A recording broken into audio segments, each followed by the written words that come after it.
Pero bago po tayo dumako sa mga issue at mga balita, narito po muna ang ating food for the soul and food for the spirit.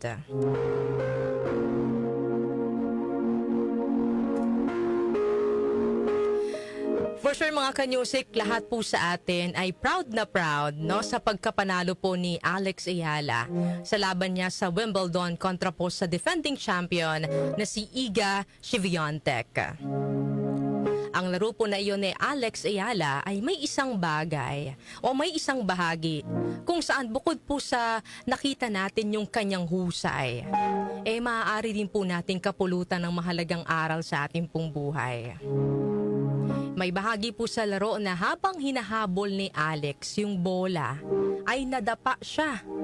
Pero sa halip po na tumigil o ma-distract, ginawa niya po ang lahat para maabot at maibalik ang bola sa kalaban. Bukod sa mismong pagkapanalo niya sa ikatlong round ng Wimbledon, kabilang po ito sa naging highlight ng kanyang makasaysayang pagkapanalo. So ano po yung aral na maaari po nating mapulot mula rito mga kanyusik, no? Sa buhay, may mga pagkakataon pong talagang madadapa tayo. No, hindi po sa lahat ng pagkakataon laging tama yung mga nagagawa nating hakbang o desisyon sa buhay. Hindi rin po sa lahat ng pagkakataon ay puro saya, tagumpay at kaginhawaan yung ating mararanasan.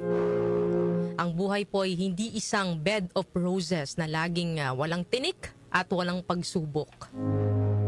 May mga bagay po na darating sa ating buhay na talagang susubok sa ating kakayahan na kung minsan ay humahantong sa ating pagkadapa at pagkabigo.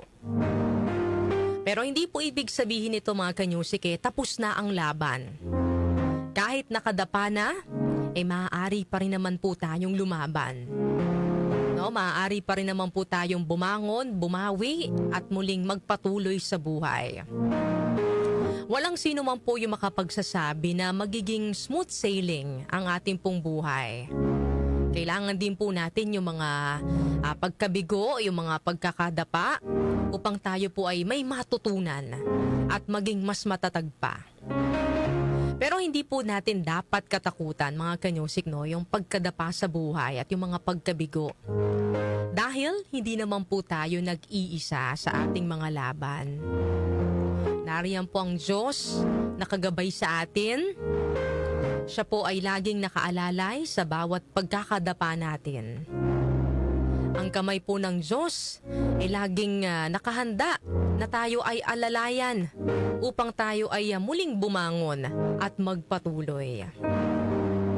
Kaya kung ikaw man ay may pinagdaraanan ngayon o nasa yugto ka ng iyong buhay kung saan pakiramdam mo lugmok ka na at hindi mo na alam kung paano ka pa magpapatuloy, lagi mo lang tatandaan na hindi pa tapos ang laban.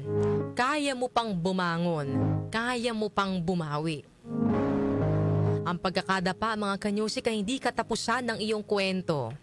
Sa halip, maaari itong maging simula ng iyong pagiging mas matatag, pagiging mas matapang, at pagiging mas malapit sa Diyos. Sabi nga po sa Psalm chapter 37 verse 23 to 24, "The Lord makes firm the steps of the one who delights in Him. Though he may stumble, he will not fall, for the Lord upholds him with His hand." Yan po ang ating food for the soul and food for the spirit ngayong araw po ng Lunes.